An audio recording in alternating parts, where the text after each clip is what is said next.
If you're a player who has worked on exercises like this and see the swing as this big sort of rotational movement, then this is going to be really interesting. Because when you speak to the real experts in the game who work with these top tour players, trying to rotate their body in that manner is probably the last thing on their minds.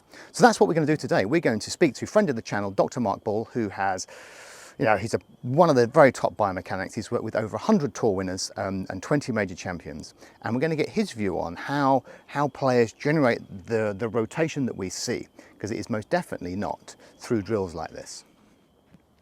So clearly, when we look at these amazing swings, the body is rotating, isn't it? We can see that the chest, hips rotate in the backswing. They finish facing forwards. The chest, points even left of target.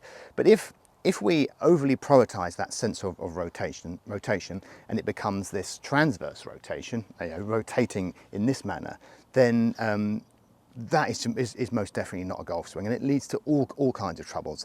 To name a few: swinging over the top, lots of slices, the trail hips often stays too high, the motion on the club isn't right. You can see how the club is swinging out in front of me, and there isn't that amazing transfer of energy where everything speeds up at the right time and slows down at the right time in order to get the speed into the club head. So it comes down to how we conceptualize rotation and how we get the right blend of other forces. I mean, ultimately, as you're going to hear from Mark, the rotation is more a byproduct of other work that we need to do in the downswing. Thanks for your help as always. My pleasure.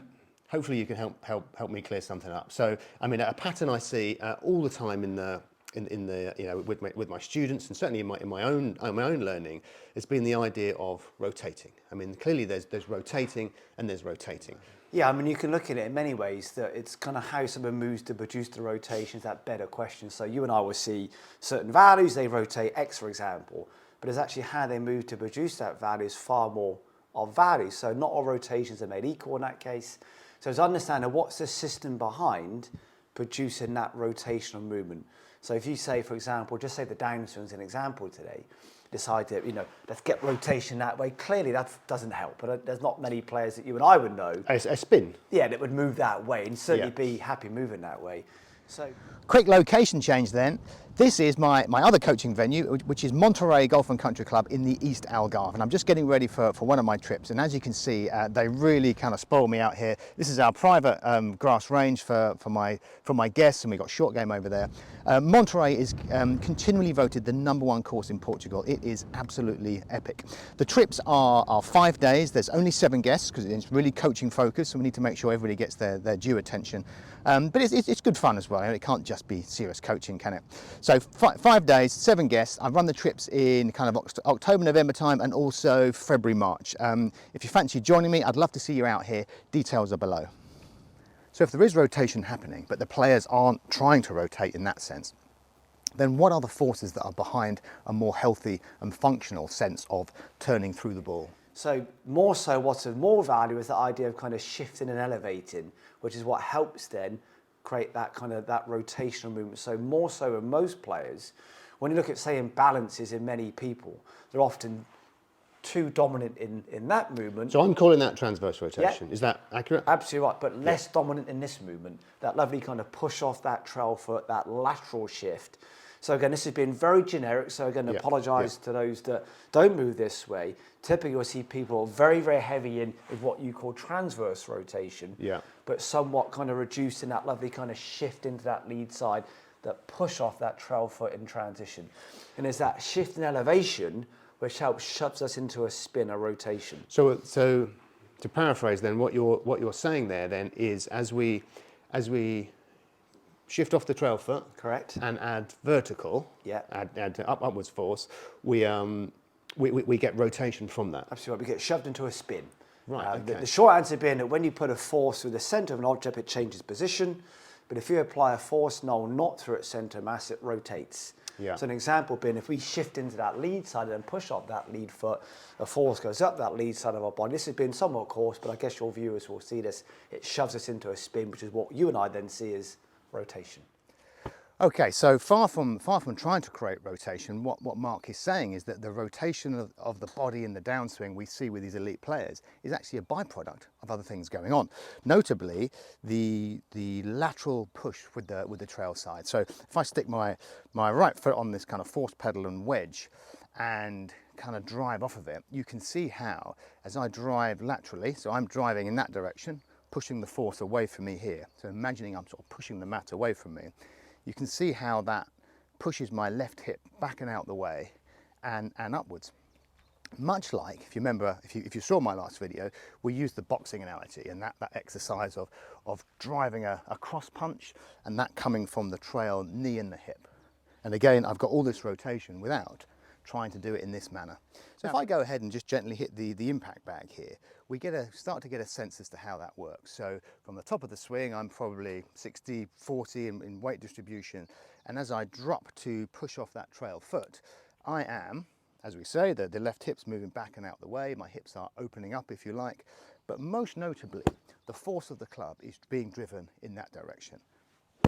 The face is going to be more stable, there's going to be more force going in the right direction. What we haven't got is the club having all this kind of rotational torque on it, which we need a little bit of that, but at the right time and in the right manner. You'll also see as I do that, I can get through this motion, I can now get that lovely sense of slowing the handle down and speeding the head up to get that amazing energy transfer and whip through the ball.